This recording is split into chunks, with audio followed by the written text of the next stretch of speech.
Entonces vamos a 1 Corintios 15, del 12 al 26. Dice así: Ahora bien, si se predica que Cristo ha resucitado de entre los muertos, ¿cómo dicen algunos entre ustedes que no hay resurrección de muertos? Si no hay resurrección de muertos, entonces ni siquiera Cristo ha resucitado. Y si Cristo no ha resucitado, vana es entonces nuestra predicación y vana también la fe de ustedes.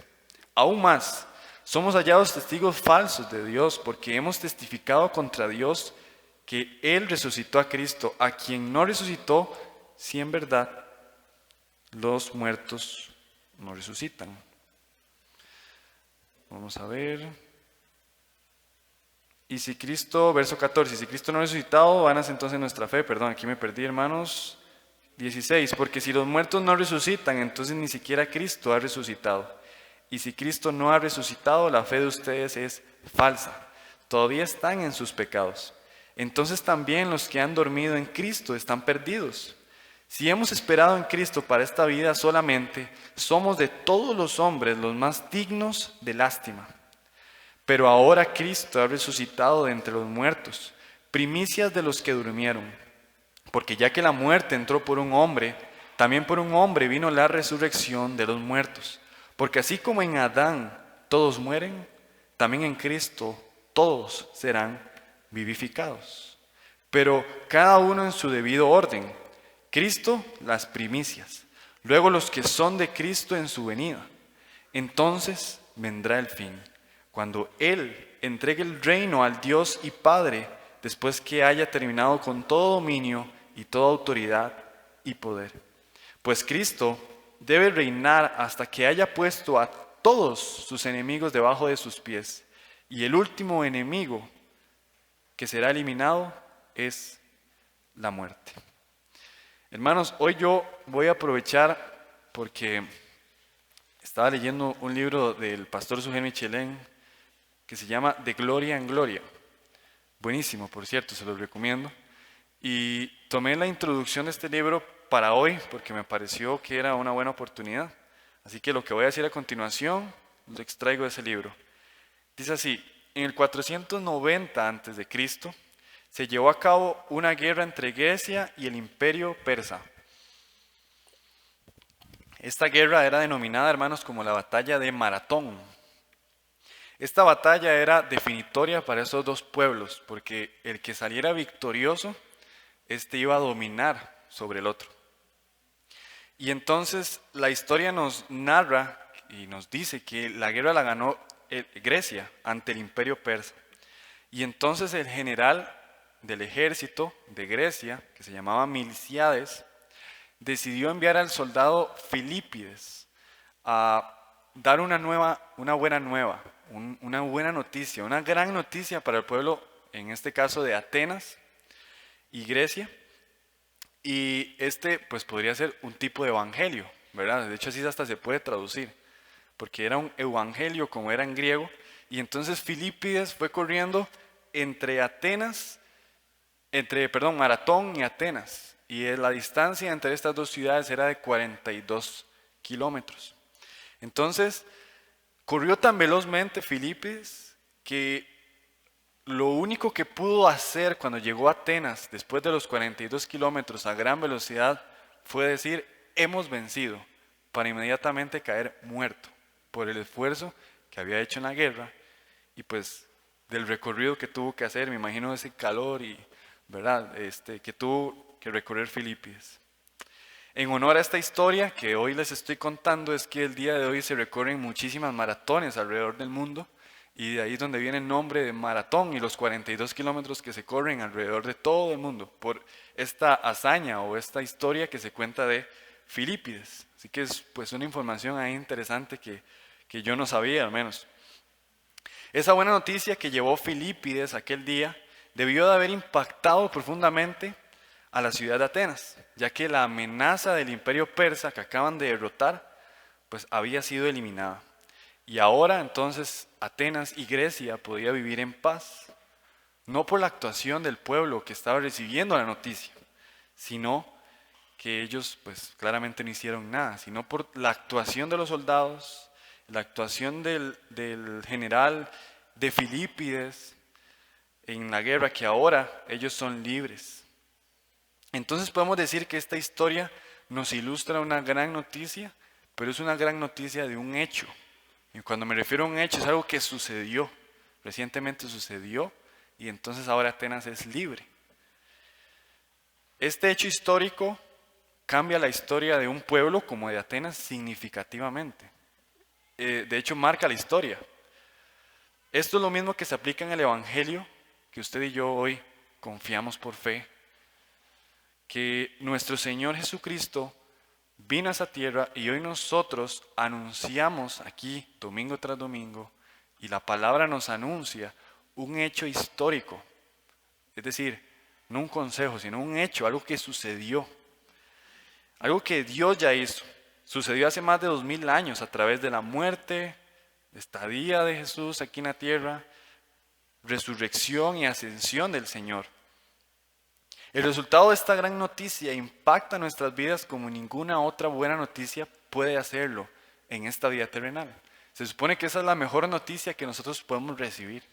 Imagínense cualquier otra mejor noticia buena. Yo siempre pienso en la lotería, ¿verdad?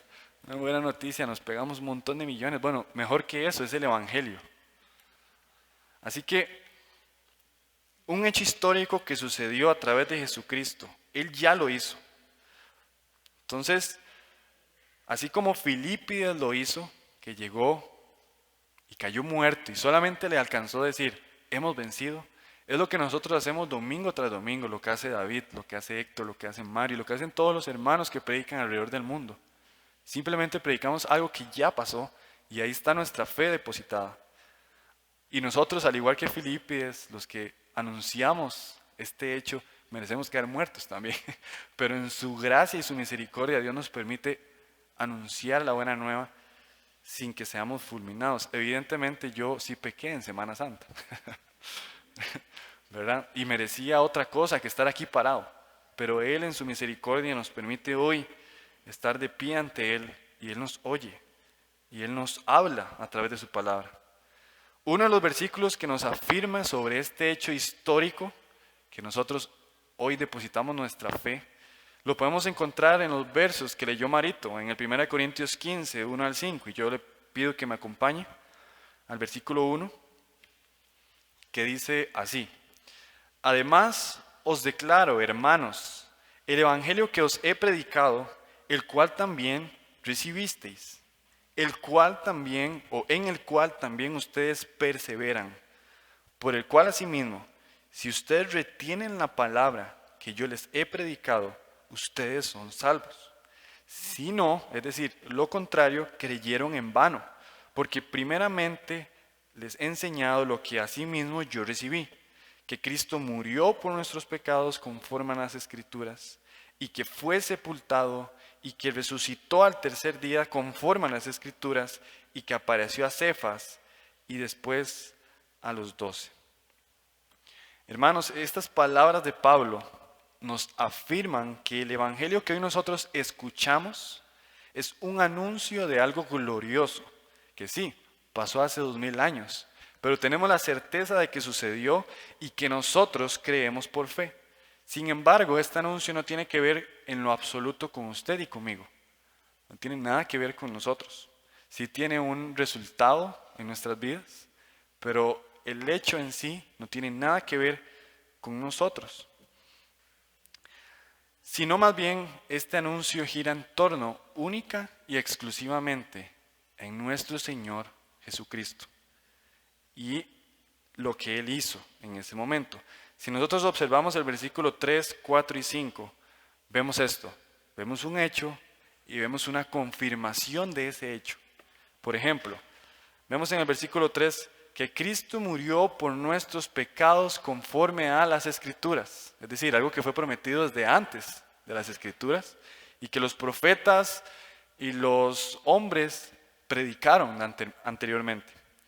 Pero luego vemos la confirmación histórica de que Cristo murió por nuestros pecados. ¿Y cuál fue? Que fue sepultado. Eso lo podemos ver. Y luego el hecho número 2 que nos narra estos versículos es, y que resucitó al tercer día conforme a las Escrituras. Otra vez, algo que fue prometido en la antigüedad, que se cumplió y que hoy nosotros afirmamos que es así. Pero la confirmación realmente es que, o la confirmación histórica de este hecho es que apareció a Cefas y después a los 12. Y después Marito nos leyó que a más de 500 hermanos a la vez. Y entre uno de esos es Pablo. Entonces, Pablo está diciendo a los corintios, ustedes no creen en la resurrección de muertos, yo lo vi. Y es una confirmación histórica porque se le apareció a Pedro y a 500 hermanos. Es decir, esa es la confirmación de que sucedió. En estos versículos podemos ver esa confirmación histórica. Sucedió, hermanos. Y hoy lo creemos. Amén. Ahora, meditemos en un momento, en esta mañana, que si alguien viniera y nos puede probar que algo de esto que narra aquí en 1 Corintios Pablo no sucedió. Imaginemos por un momento que no ocurrió, que Cristo no resucitó, que Cristo no vino a este mundo, que Cristo fue enterrado quizás pero no resucitó. Imaginémonos por un momento, ¿cuál sería el resultado de eso? El Evangelio perdería por completo su razón de ser. Hoy estaríamos aquí en vano. Estaríamos aquí simplemente como un club, como cualquier otro fuera de estas paredes o que hay en este mundo. Por ejemplo, hay clubes de diversas, ¿verdad? De carros, usted ve, y gente que se junta por un bien común o porque les gusta algo en común. Y estaríamos igual que ellos. Estaríamos igual que ellos. No hay nada diferente a esto. Si nosotros lográramos probar, o si alguien lograra probar, que Cristo no resucitó. Es por lo que el mensaje del Evangelio que usted y yo creemos y escuchamos está relacionado con la veracidad de los hechos, que están relacionados no a nosotros, sino a Cristo. Amén. Así que hoy es importante meditar en esto. Y les pregunto, ¿realmente nosotros creemos en el anuncio y hecho expuesto por las Escrituras en 1 Corintios capítulo 15? ¿Creemos realmente en la resurrección de Jesucristo hoy que es el domingo de resurrección, en la semana mayor, como lo dicen por ahí? ¿Realmente lo creemos? Hoy es importante meditar en esto. Gran parte del mundo se toma tiempo para meditar en uno de estos hechos. Y es un hecho histórico. Y el mundo se supone que lo celebra. Venía hablando con Fabi y decíamos, es que hoy realmente todo el mundo parece que celebra la resurrección de Jesucristo. Pero ustedes se ponen a ver, la Semana Santa es emocionante. ¿Por qué? Porque hay vacaciones. Y porque vamos a ir a la playa y porque vamos a poder estar en la casa. Y claramente, yo también me emociono, ¿no? de estar en la casa, pues. Y poder sacar tiempo. Pero si realmente el mundo celebrara, sería totalmente otra cosa. Aparte, yo considero, yo creo que es una suposición, pero es una de las semanas donde más libertinaje y pues fiesta hay, porque tenemos más tiempo. Vean, a principios de este mes todo el mundo compró el licor que se iba a consumir en esta semana. Y entonces vemos cómo hay un preparativo no para santificación, sino un preparativo de fiesta. Así que, como el mundo se toma este tiempo, y también que es promovida por la Iglesia Católica Romana, es evidente que nosotros entonces no celebramos ceremonias o algo especial directamente como la Iglesia Católica, pero sin embargo consideramos que es un buen momento, aparte que pues concuerda con los calendarios judíos de que en esta fecha pasó. Pero nosotros realmente, como decía Marito, deberíamos de celebrar esto todos los días de nuestra vida, todos los domingos. Recordar esta obra tan maravillosa que el Señor hizo y que es un hecho y que realmente sucedió. El día de hoy yo quiero retarlos y que pensemos juntos si realmente creemos a este hecho histórico, que no solamente marca la historia de la humanidad, sino que además marca la vida, se supone, de cada creyente que hoy está aquí y que está en el mundo, que por fe creemos. Amén. Así que leamos nuevamente el versículo 3 al 5. Dice así, que Cristo murió por nuestros pecados conforme a las Escrituras, y que fue sepultado, y que resucitó al tercer día conforme a las Escrituras, y que apareció a Cefas y después a los 12. Y que si hoy llegara alguien a mencionarnos cualquier otra buena noticia, como lo dije anteriormente, diferente a esta, pues no lo va a lograr porque es lo mejor que nosotros podamos recibir. Así como dijo Pablo en este mismo capítulo, en el 54 al 55, que él declara que devorada ha sido la muerte en victoria. Y luego declara una frase famosa, ¿dónde está, oh muerte, tu victoria? ¿Dónde, oh sepulcro, tu aguijón? Porque Cristo la venció. Hoy queremos, hermanos, entonces recordar esta victoria y las consecuencias de olvidarnos de ella momentáneamente o totalmente. Amén. Así que vamos a entrar al desarrollo. Es por esto que todo lo que mencionamos anteriormente, quisiera dirigirme entonces al primer enunciado o título de este mensaje. Y dice así, lo que creemos, usted y yo, establece lo que hacemos y cómo vivimos. Podemos observar que Pablo en el inicio del capítulo 15, que es lo que acabamos de leer, establece lo que sería un enunciado, dirían también en filosofía una premisa, o también una verdad, a la cual va a fundamentar todo lo siguiente que va a decir. Es decir, Pablo dice, Cristo fue sepultado, Él resucitó, y la confirmación de todo esto es que se le apareció a varias personas. En base a todo esto, voy a mencionar todo mi demás argumento que desarrolla en el capítulo 15. ¿Ok? Entonces, si recordamos un poco del contexto de la carta a los Corintios, nuestra reacción, si ustedes han leído Corintios, probablemente sería como de arrugar la cara, ¿verdad? Normalmente esta iglesia ha sido como, ¿verdad? Estaba como metido en muchos problemas, ¿verdad? Y había muchos problemas de inmoralidad. Entonces a continuación yo lo que voy a hacer es repasar varias de estas problemáticas y lo que no quiero es que usted piense que usted está ajeno a estos problemas o está ajeno a estos pecados que se exponen en esta carta y que voy a mencionar a continuación, sino más bien piense que en algún momento usted podría estar expuesto a alguno de estos pecados que 1 Corintios nos narra, porque nosotros, como le dije anteriormente, pecamos. Amén. Así que voy a mencionarles unas 7 problemáticas de Corintios, aparte que podemos ir más específico, pero también es importante ver este contexto. Número 1, algunos miembros se encontraban divididos con respecto a los maestros de la iglesia. Si ustedes recuerdan allá en 1 Corintios 1 que dice, no, es que yo soy de Pablo, yo soy de Apolos, yo soy de Jesús, yo soy de Pedro, ¿verdad?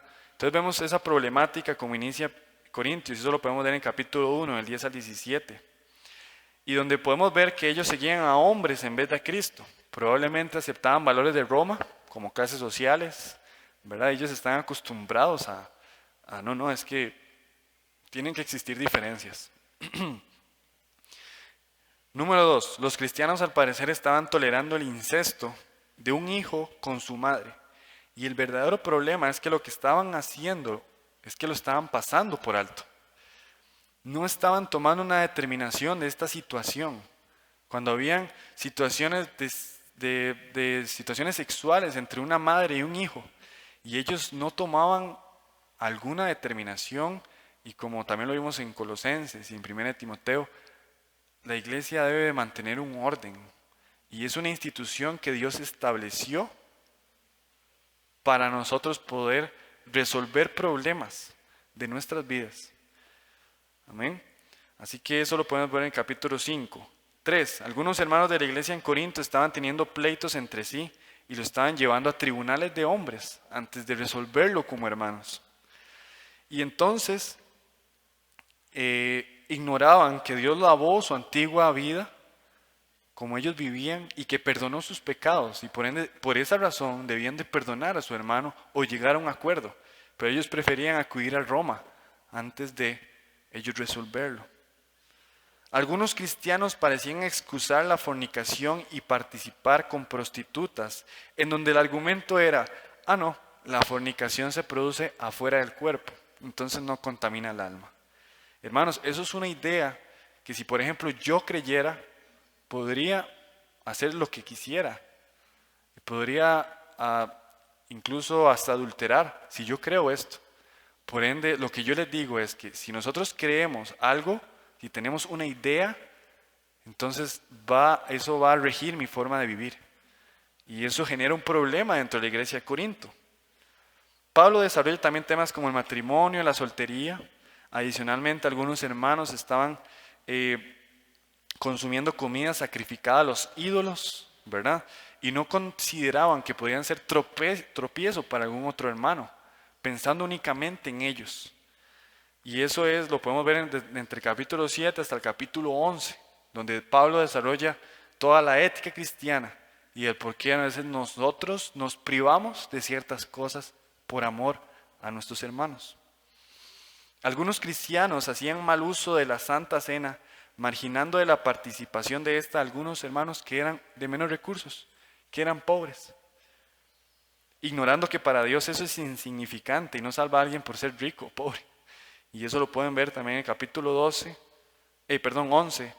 del 17 al 34.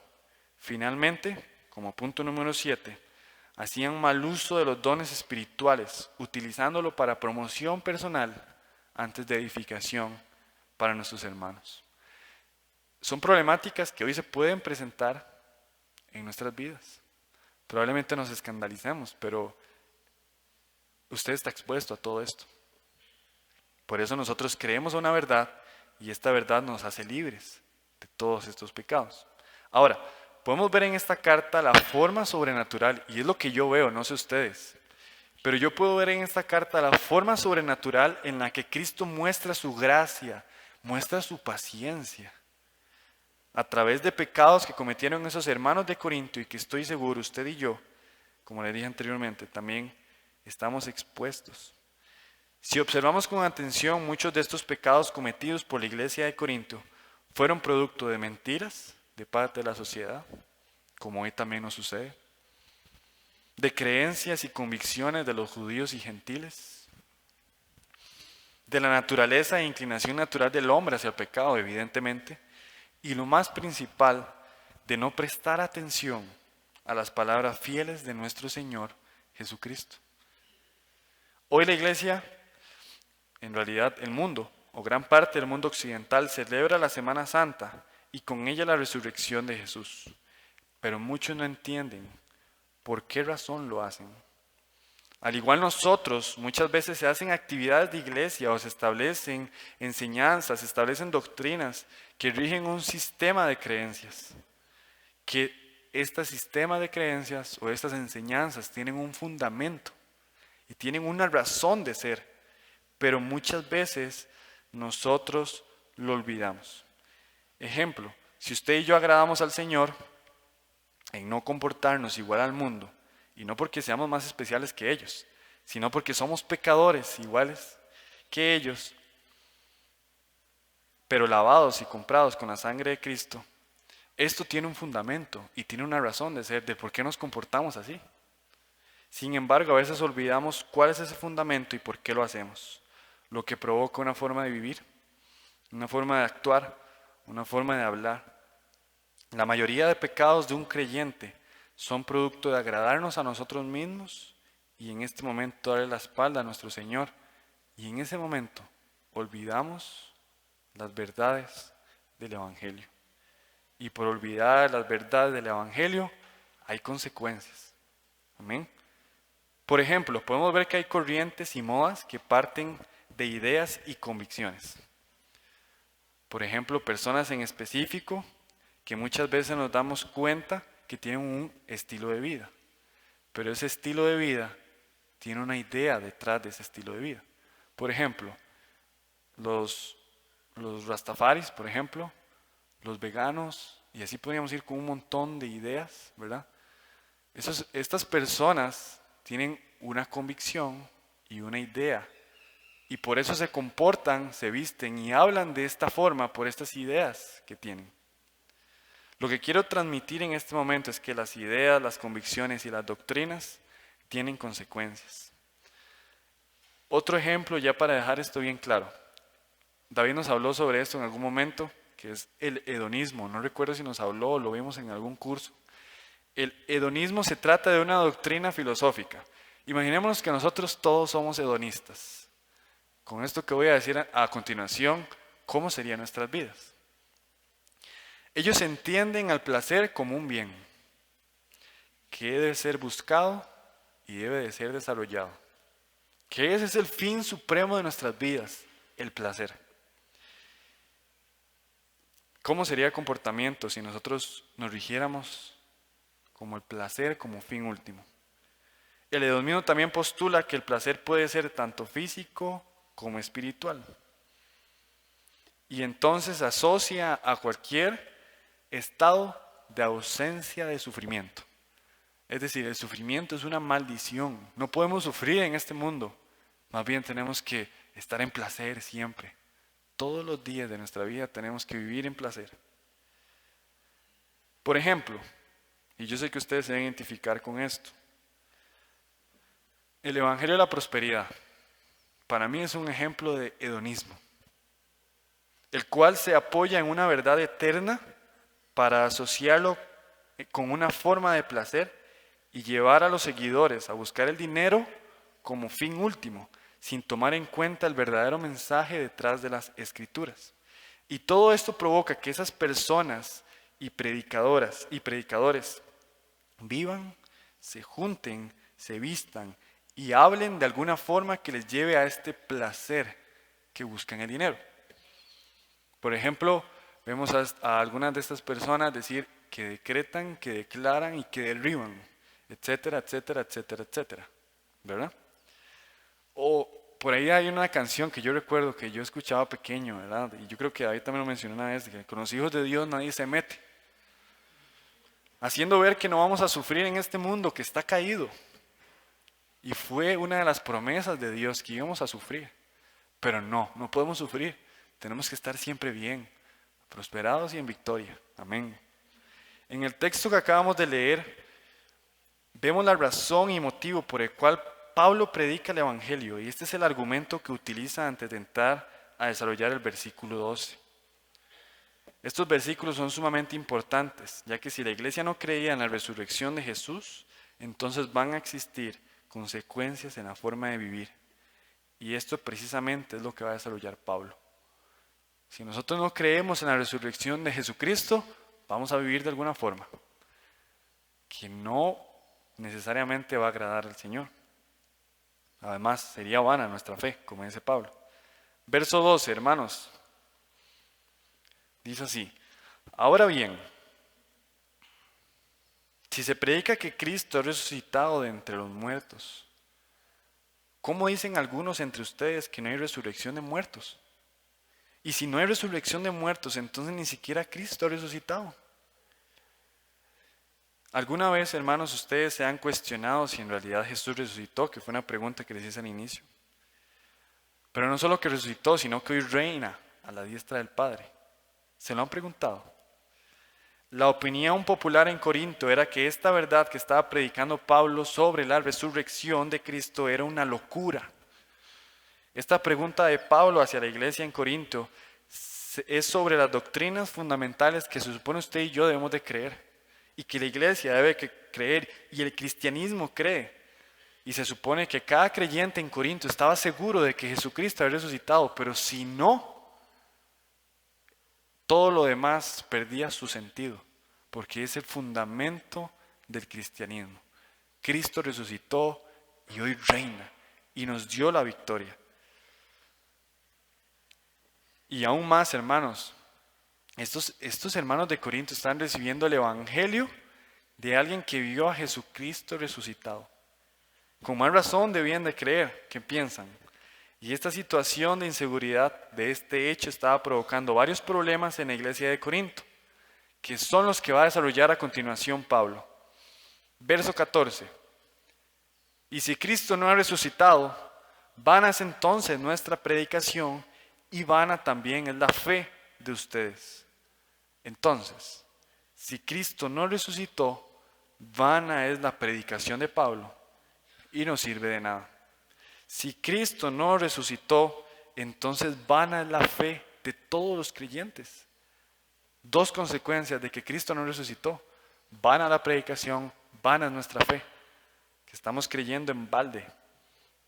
Y cuando yo leía esto y estaba desarrollando el sermón, estaba recordando cuando yo jugaba de pequeño con el aparato del PlayStation y solamente me gustaba a mí jugar, no me gustaba compartirlo. Y mi hermano menor estaba un poco intenso con el hecho de querer jugar. Y jugábamos normalmente el juego de fútbol, pero era bien malo y no sabía jugar, entonces peor, yo ni quería jugar con él.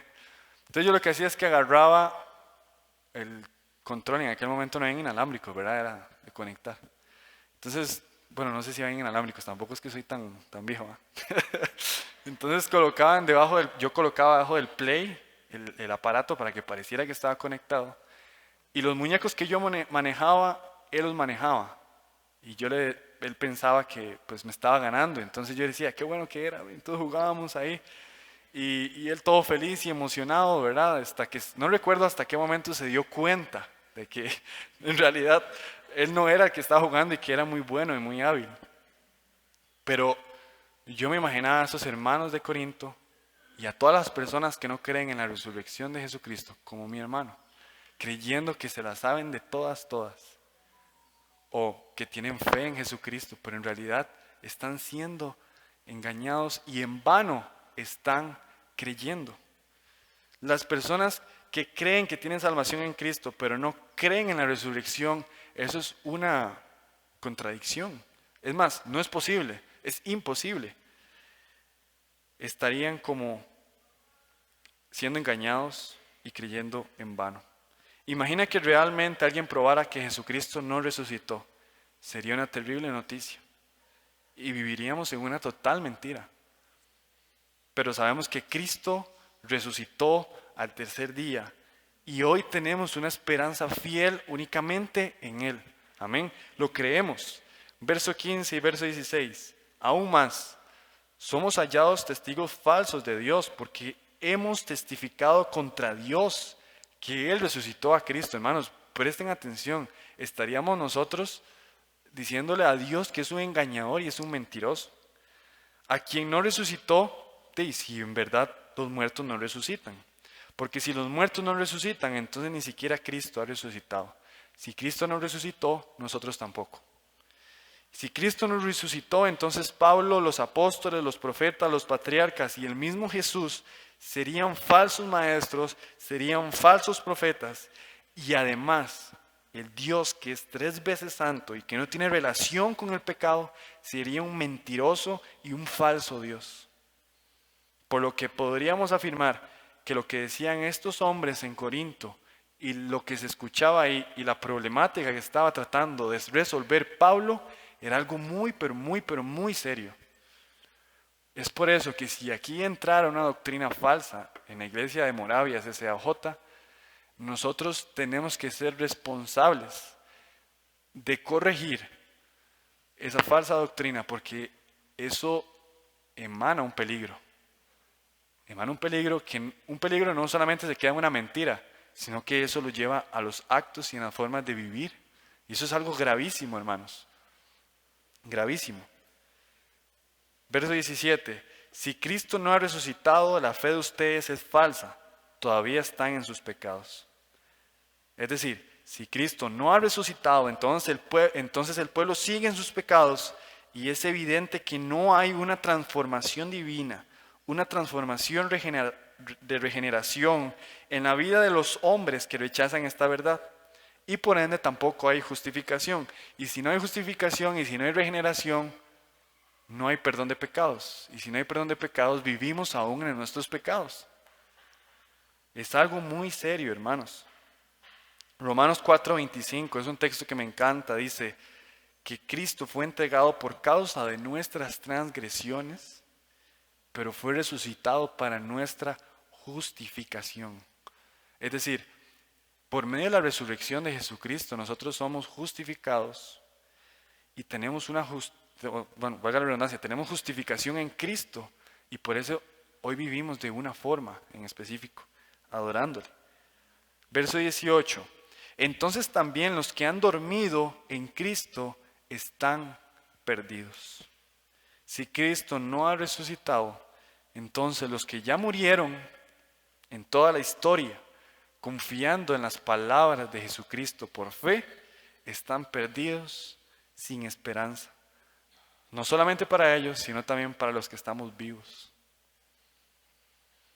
Verso 19. Si hemos esperado en Cristo para esta vida solamente, y esto yo lo veo como la conclusión de Pablo de este argumento. Si hemos esperado en Cristo para esta vida solamente, es decir, si solo ha sido funcionalmente Cristo para esta vida, para hacernos buenas personas, para ser personas de bien y no de mal, entonces si es eso, nosotros somos los más dignos de lástima, de conmiseración. Somos los más dignos de lástima. Somos una lágrima completa, decía mi entrenador, aquí, una completa lágrima. Hoy jugamos malísimo. Bueno, así somos una completa lágrima de todos y todo esto es mentira. Si Cristo no resucitó, la conclusión de Pablo es esa.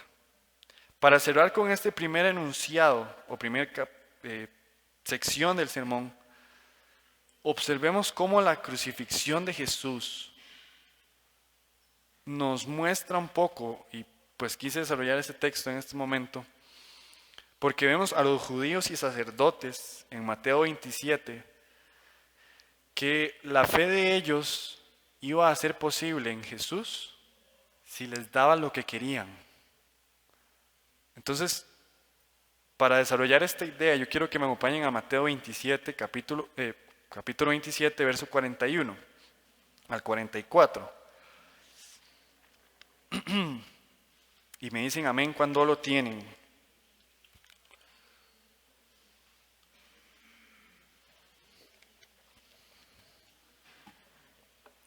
Mateo 27, 41.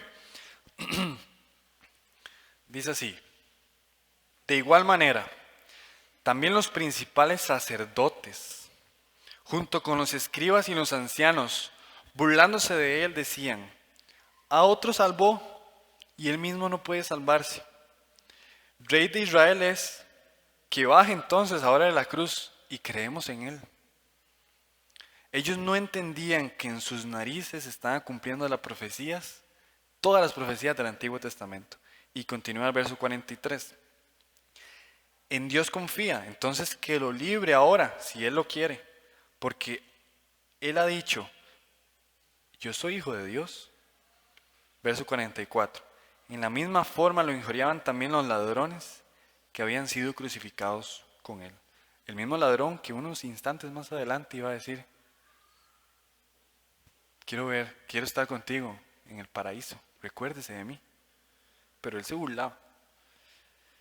Cristo no podía bajarse de la cruz, hermanos, no porque no tenía la capacidad. Recuerden que cuando Pedro le cortó la oreja a aquel oficial Malco, Jesús le dijo: ¿usted no cree que yo puedo bajar una legión de ángeles y nos pueden salvar de aquí?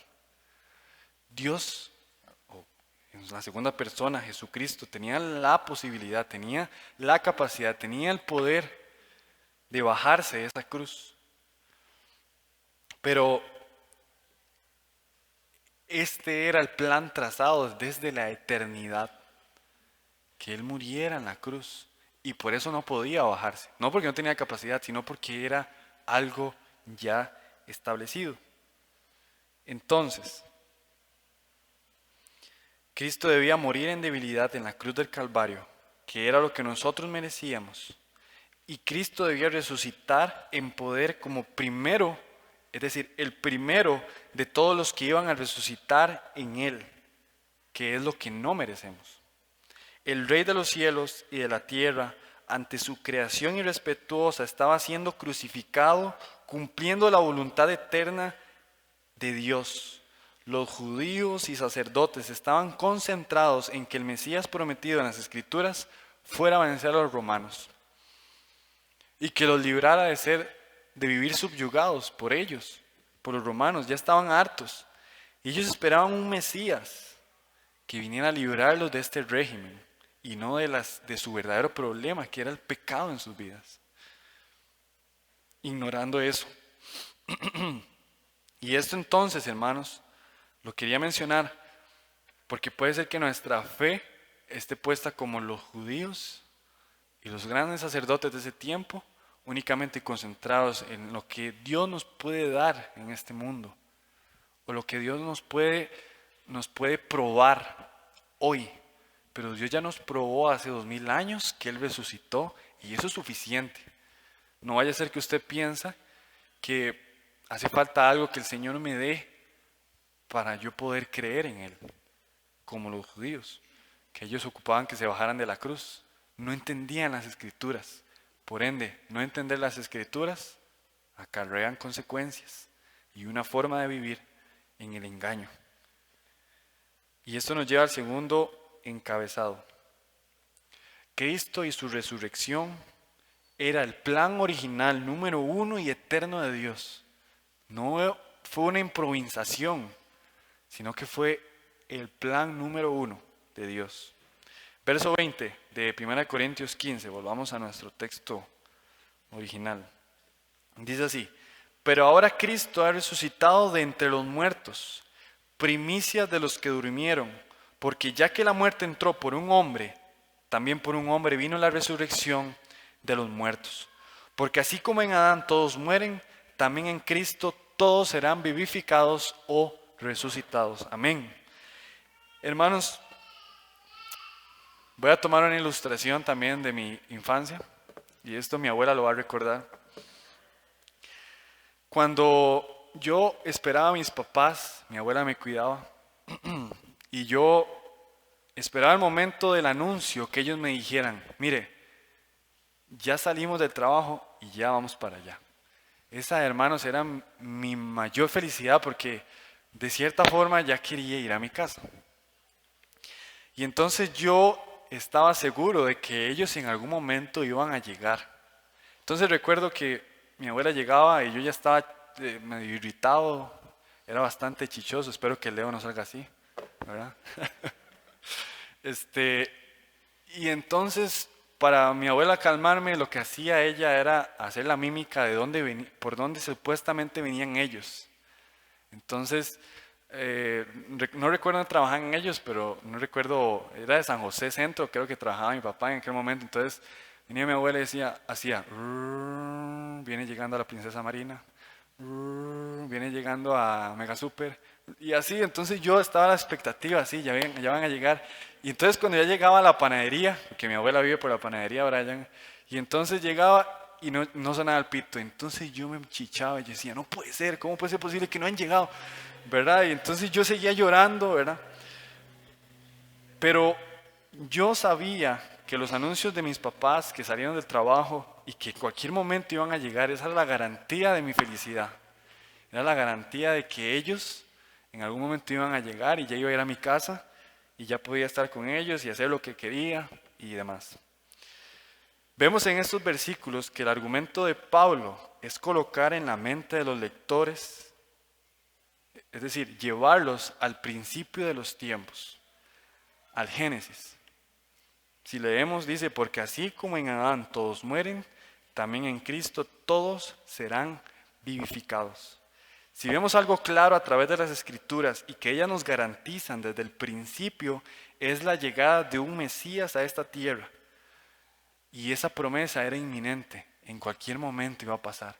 Y el pueblo esperaba la llegada de ese Mesías y estaban seguros de eso. Así como la llegada de mis padres, ¿verdad? Que en un momento iban a llegar. Mencionamos esto ya que podríamos pensar que la historia de la humanidad se salió del control después del pecado de Adán y Eva. Por eso sería una completa, o más bien ese enunciado de que eso se salió del control a través del pecado de Adán y Eva, sería una herejía decir que a Dios se le salió de las manos, ¿verdad? Porque entendemos que inmediatamente que ellos pecaron, Dios promete redención a través de la simiente de la mujer. Y además, no solamente eso, sino que cubre de la vergüenza del pecado a estos con pieles de animales.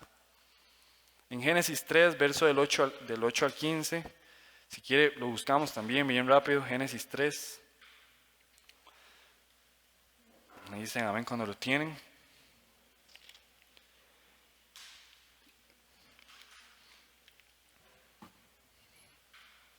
Hermanos, así como el Señor vino a esta tierra, el Señor va a volver por su pueblo, amén.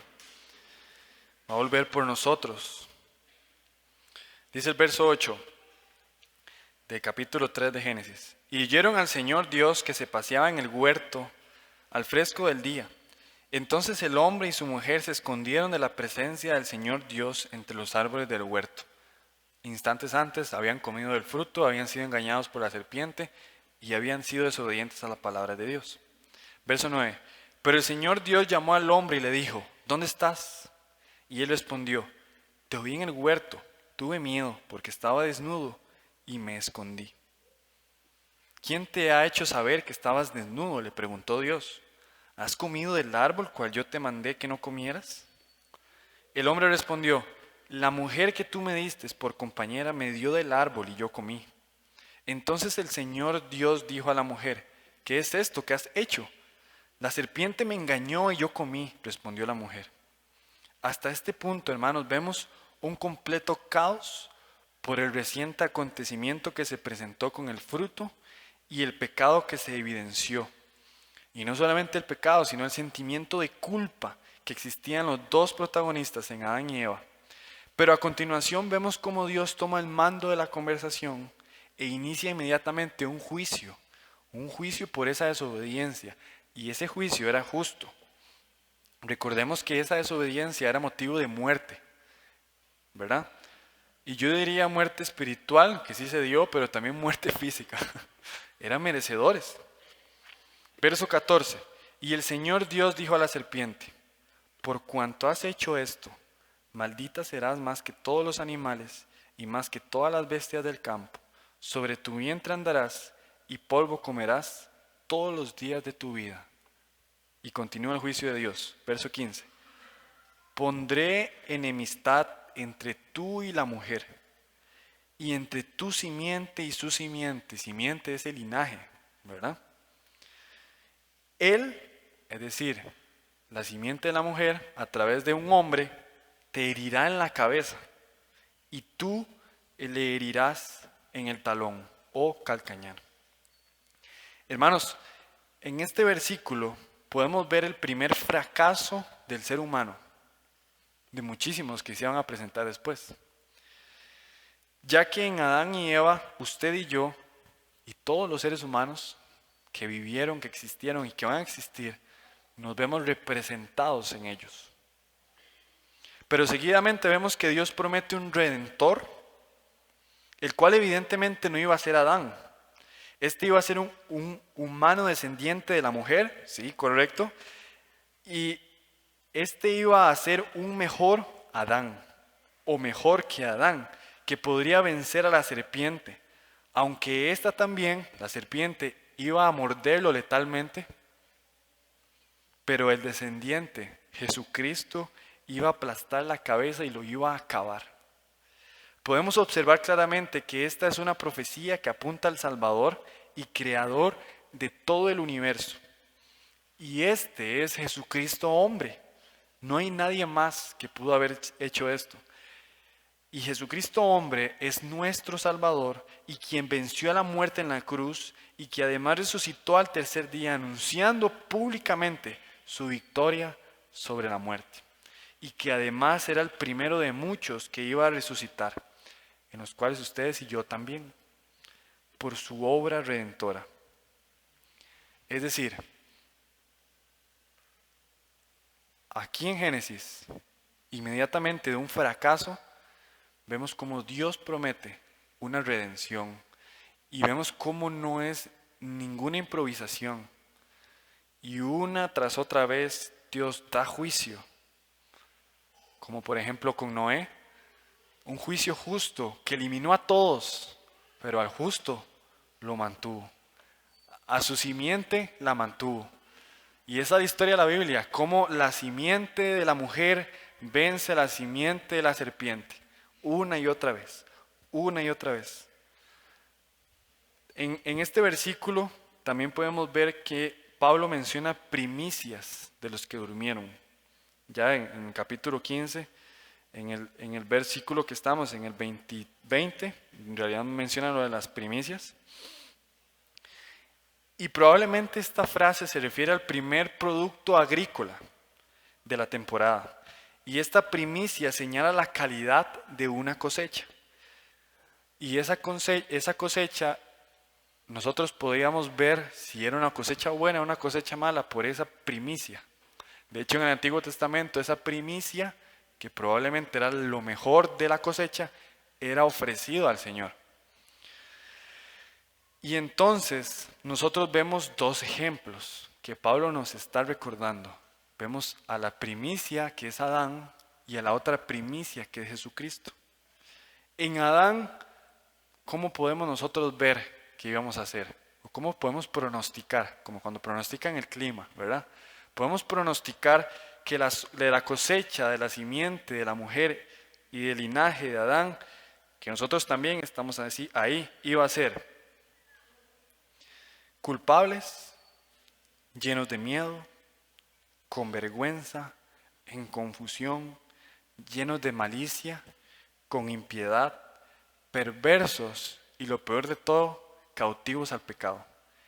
Esa, hermanos, eso es lo que promete en Adán por la caída en el Edén. Pero en Cristo, que es la otra primicia en la cual nosotros nos escondemos, es que ya no somos culpables, ya no estamos en temor, nos quitó la vergüenza, ya tenemos un rumbo y ya no estamos cautivos al pecado. Esta es la idea que tenía Pablo de su ministerio y la motivación de contar su testimonio de conversión, tanto a romanos, a cualquier persona, gentil, judío. La motivación de él es que él tiene una primicia y ese era Cristo, y Cristo no defrauda. De hecho, en Hechos 26, del 22 al 23, Pablo se está defendiendo ante Agripa.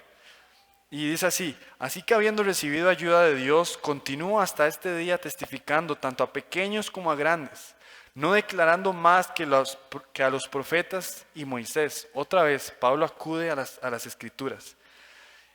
Dice, no declarando más de lo que los profetas y Moisés dijeron que sucedería, que el Cristo iba a padecer y que por motivo de su resurrección de entre los muertos, Él debía ser el primero en proclamar luz tanto al pueblo judío como a los gentiles. Esa era la motivación de Pablo, que el primero que dio una palabra de redención al pueblo era Jesús, y simplemente Él estaba repitiendo lo que prometían los profetas, Moisés y todos. Por lo que podemos ver que Pablo tenía claro que su vida no le pertenecía y deseaba que todos los que lo escucharan se aferraran a aquel que es el primero, primicias, de muchos en resucitar y en quien pueden tener una esperanza viva. Esto Pablo lo expresa ante Herodes, Agripa, en su defensa por las acusaciones de los judíos. Y mira qué curioso, porque él estaba predicando la resurrección de los muertos. Ha sido un tema muy polémico por las creencias que habían en ese tiempo, ¿no? Pero también hoy. Y por eso hoy nosotros entendemos y predicamos de uno que resucitó primero, que este sí nos promete un futuro que es alentador. El plan de redención de nuestro Dios a través de enviar a su Hijo a esta tierra no fue el plan B, C o Z, sino que fue el plan original del cual trata todas las Escrituras desde el Génesis y desde la eternidad pasada. Amén. Verso 23, ya para ir concluyendo. Pero cada uno en su debido orden, Cristo las primicias, luego los que son de Cristo en su venida. Entonces vendrá el fin. Cuando Él entregue el reino al Dios y Padre después que haya terminado con todo dominio y toda autoridad y poder. Pues Cristo debe reinar hasta que haya puesto a todos sus enemigos debajo de sus pies. Y el último de estos enemigos que será eliminado es la muerte. Último enunciado para concluir. Cristo reina y volverá por su pueblo glorificado y resucitado. Hermanos, permítanme comentarles que habrá un fin de esta vida terrenal. Vamos a morir, vaya novedad, pero vamos a morir. Pero esta muerte nosotros la podemos enfrentar diferente a como el mundo la enfrenta. Con la diferencia de que nosotros los creyentes tenemos una esperanza eterna. Es obvio que tenemos una brecha entre nuestra vida, entre hoy y nuestra muerte, y entre nuestra muerte y nuestra resurrección. Pero nosotros entendemos que durante todo este tiempo en esta vida terrenal tenemos una gran expectativa porque confiamos en el primero que es el Salvador, Creador, Sustentador y quien venció a la muerte en carne propia. Si no creemos eso, somos los más dignos de lástima. Posteriormente, hermanos, Pablo expone el orden de los acontecimientos de los hechos. Y él está comunicando a la iglesia de Corinto la realidad de que habrá un fin y que lo que les aguarda es la muerte y que si no creen en la resurrección habrá una expectativa de tristeza y de dolor. Y el orden que Pablo expone es: 1, la segunda venida de Jesucristo, el cual lo creemos, amén. 2, viene el fin. 3, posteriormente sujeta todo a su autoridad y se lo entrega a Dios y Padre. Y finalmente vence a la muerte definitivamente. Estaba leyendo un libro titulado, no leyendo el libro, estaba leyendo una nota sobre un libro que se llama La muerte de la muerte, escrito por un ingeniero y economista llamado José Luis Cordeiro y un matemático e ingeniero que se llama David William Wood, en el cual postulan algo que para mí es espeluznante, pero es hacia lo que vamos y cómo va avanzando la tecnología. Ellos postulan lo siguiente: 1, la muerte será opcional en el 2045 y el envejecimiento será declarado como una enfermedad, pero una enfermedad curable. Es decir, si usted y yo envejecemos, eso es una enfermedad, pero la vamos a curar. 2, los dos ingenieros defienden la posibilidad científica de la inmortalidad y el rejuvenecimiento y aseguran que en las próximas décadas los humanos moriremos, sí, pero por accidentes y nunca de manera natural. Por lo que consideran muy importante que se declare nuevamente el envejecimiento como una enfermedad. David Wood ha explicado durante la presentación de este libro que esto será posible gracias a varias técnicas tecnológicas, en las que la nanotecnología tiene una gran importancia. Así también lo hará posible la edición genética para convertir los genes malos en buenos o en sanos, la medicina regenerativa, la eliminación de las células muertas del cuerpo, los tratamientos con células madre, la reparación de células dañadas y la impresión de órganos 3D, que dicho sea de paso está dentro de la Agenda 2030 que nos expuso David hace unos domingos. El principal objetivo de ellos, y que ellos postulan en este libro, es curar el envejecimiento, revertirlo y rejuvenecer. Y José Luis Cordeiro, que es uno de los autores de este libro, dice lo siguiente: yo no pienso morir y además en 30 años voy a ser más joven de lo que soy hoy. Veamos lo que dice el versículo 26 del capítulo 15. Y el último enemigo que será eliminado es la muerte. Estos hombres quieren ser como Dios, tratando de vencer a la muerte con medios humanos, los cuales no sabemos si será posible, pero los cuales sabemos que para vencer la muerte de esa forma no es nada bíblico y también es imposible. Pero entendemos que el único a la luz de la Escritura que podrá eliminar la muerte en definitiva será nuestro Señor Jesucristo. Estos hombres están como los hermanos de Corinto, que no creían en la resurrección que encontramos en Cristo Jesús y por ende buscan medios humanos ilimitados para conseguir algo que es trascendente y algo que es eterno. Estos hombres están repitiendo el patrón de la humanidad, así como Adán y Eva que fracasaron, en donde buscan la adoración en algo finito antes de adorar a aquel que es inmortal y poderoso, como el pueblo de Israel, cuando hizo un becerro, recuerden, y empezaron a adorar a ese becerro como su Salvador, quien los sacó de Egipto. ¿Cómo está usted hoy? Adorando y confiando en un becerro creado por manos humanas sin poner su confianza en aquel que te puede resucitar de los muertos. ¿Qué pasa si estas ideas que postulan estos hombres hoy serían posibles? Hoy, 2024.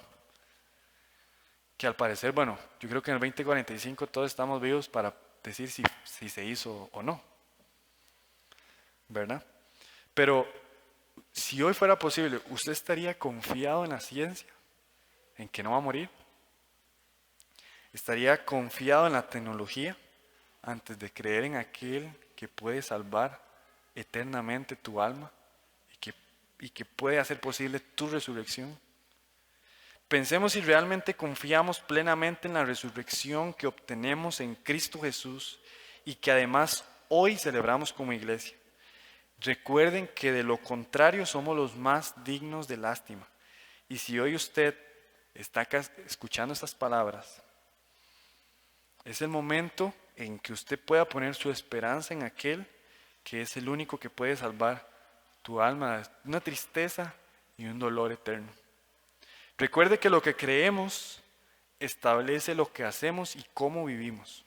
Si usted cree que Cristo resucitó y crees que hoy vive y tiene la capacidad de salvarte de tu muerte espiritual y corporal, entonces con fe cree en el Señor y Él cambiará tu vida.